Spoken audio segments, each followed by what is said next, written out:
What is going on, everyone? It's the All Gaming blog here, bringing you guys some Black Ops 2 gameplay.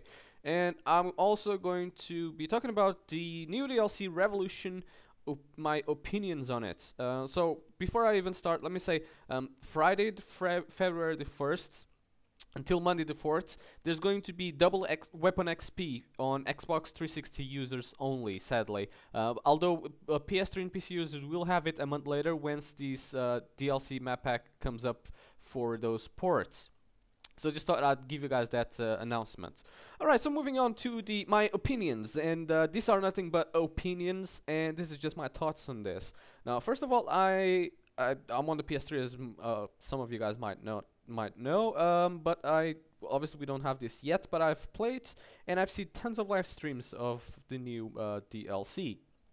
I think I'll can link some websites that have current live streams on this DLC right now, so you guys can see it as well.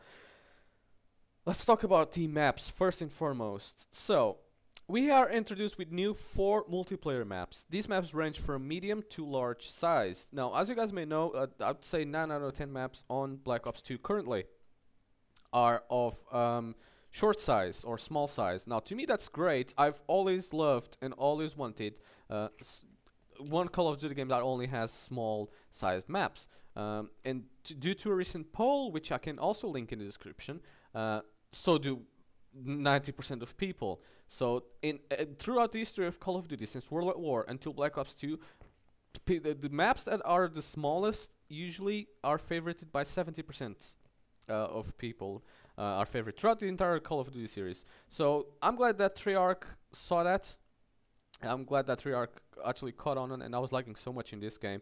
Thank God I just bought a cable, so my connection is way better. But anyways, yeah, thank God Treyarch saw that and actually decided to make a game. You know what? Let's make Black Ops 2 with small maps. Some people hate it, some people really dislike it. Me, I'm the one that loves it. Every single map in this game, I love it. I think my favorite is Nuketown, but other than that, I don't know, Hijacked and some other small maps. I really like it. So, but a lot of people complain that there is not enough medium to big maps, you know, sniping points and whatever. Again, Treyarch listened to that and they made some medium to long range maps. And I guess people are really satisfied with them. So that's my opinion on maps. Let's move on to the new weapon, the Peacekeeper SMG. Basically, Treyarch said that it's not going to be overpowered, but which obviously this weapon is extremely very well balanced in my opinion. But it's going to be a cross of an SMG and then an assault rifle, which to me that is quite interesting. And I thought, you know what, if it is a cross between, then I mean, I don't know. And notice how we're losing in this game and we end up winning. Anyways, I don't know. To me, that just seemed like, well, that seems overpowered. How can you do it not to be overpowered? Well, they played this very well. So the damage is lowish. It's 4 to 5 shots to kill. So 4 shots at short and medium distances and 5 shots at a longer distance. But you might say, well, you know, usually weapons that have a low damage, such as this one, usually are compensated by having a, you know, bigger rate of fire. And also a little bit of a higher recoil, such as the AK-47, for example, which is one of the highest damage assault rifles in previous Call of Duties, but also it has a big recoil and a slower rate of fire. Well, this is not the case. It also has a slow rate of fire, which is about 700, if I'm not mistaken, it's about 700 shots per minute, which compared to all the other SMGs, it's 900. It is slow. So what is the key element of this SMG? Well, the key element is basically the recoil. It has the ACR's recoil, which is almost non-existent, and for some odd reason the missile kept going even though I fired ages ago. I don't know. So yeah, it's the recoil. The recoil is non-existent. The weapon has a very good kick. You know, it's very manageable, so you will land your shots more often, even though it's a bit slower and a bit less damage. But you know, having an ACR aim. It just makes the SLR was one of the most powerful, overpowered weapons, and they managed to sort of kind of bring it. And obviously, give it half SMG, which is also the running of the SMG. You know, you can run at full speed, and you can also aim down the sights really, really fast. So that is fantastic. Let's move on to the third and final part of this map pack, which is the zombies. Again, oh, I can't even start telling you how much is in these zombies. First of all, they did different things that we've never even seen before, which is you are the zombie. You can be the zombie. You play turns, which is a fantastic and incredibly fun game mode.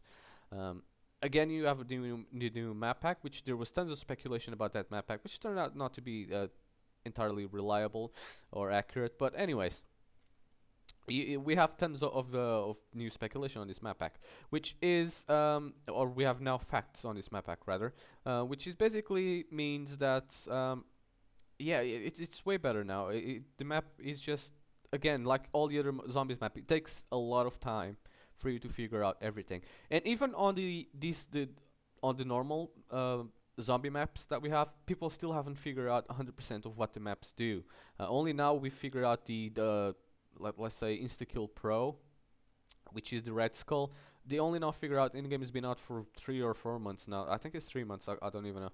So again, yeah, we're still figuring out stuff. So zombies, I can't really say much right now because it's too new. The map pack has been out, I believe, today only on the Xbox 360. So yeah, right, let's move on to a more negative part of this overview, which is basically the problems, but not exactly with the map pack. The map pack is excellent, but the patch that they gave before the map pack, or to prepare users for the map pack, gave some problem. It fixed tons of stuff. I've already talked about the patch notes and everything that it fixed, but I didn't have enough time on that video to say the problems that it caused, or the bugs and glitches that it made. Yes, it fixed a lot of stuff, but it also caused problems. One of the most prominent ones, or one of the most you'll see more in the YouTube, is the SWAT select fire bug, which is basically if you put select fire on your SWAT assault rifle, you won't be able to kill players. I think you can kill a player with 20 shots in long range and about 10 to 18 shots in medium ranges, which is ridiculous. And I can guarantee you, even if you're, you know, shooting a blind person, you will never win that gunfight if it takes that long. I don't know. I don't know how that happens. I don't know how they messed up the game that much, but it happened, and I honestly think they should fix it up. I don't know. I think David Vonhar said on Twitter that they are aware of these glitches and these bugs, and they will fix it sometime soon. Don't know when though. Alright, so moving on. Right, another famous glitch is no map. When you call in a light strike, right, usually it comes up with a map on the screen, and you can pinpoint 3 locations where you want this strike to happen. And there's a glitch where I think there's a 70 to 80% chance that it won't happen. That basically you call in the lightning strike, and it just won't do anything. The map won't show up, and you have to put it to 3 points blindly around anywhere you want. It happens sometimes, happen to a few people, and not that much, but it's there. Right, another bug or glitch that's happening is C4 has no effect whatsoever. So basically you throw C4 to a person right next to them, and it hits them and it explodes, and they don't get absolutely no damage at all. They might get their screen a little bit shaken up due to the explosion, but they get absolutely no damage. It just doesn't affect them at all. Again, don't know what the hell happened or what's wrong with it, but I don't know. I feel like there's something wrong with it, and yeah.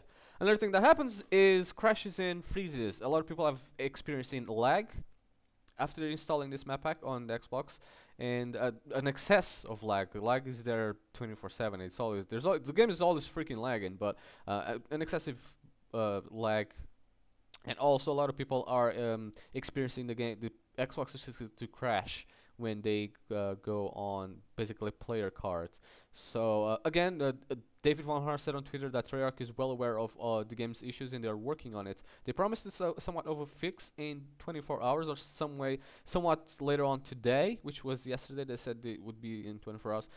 To my knowledge, nothing has been fixed, and the game has still tons of issues, and there's still more issues to surface in, and players are starting to really be a bit pissed off, let's just say. Oh, another problem with people I've seen is you can only play with these new DLC map packs. You can only play Team Deathmatch and Domination. Basically, you can't really play any other game modes with using just the map pack or this DLC on the playlists. That's, I don't know. It's a problem for right now, but I guess they'll fix that up in the future. So that's my opinions, guys, and thanks a lot for watching this video. Give me your opinions on this map pack. In my opinion, this is the best map pack, and it's completely worth all your money, and yeah, it's fantastic.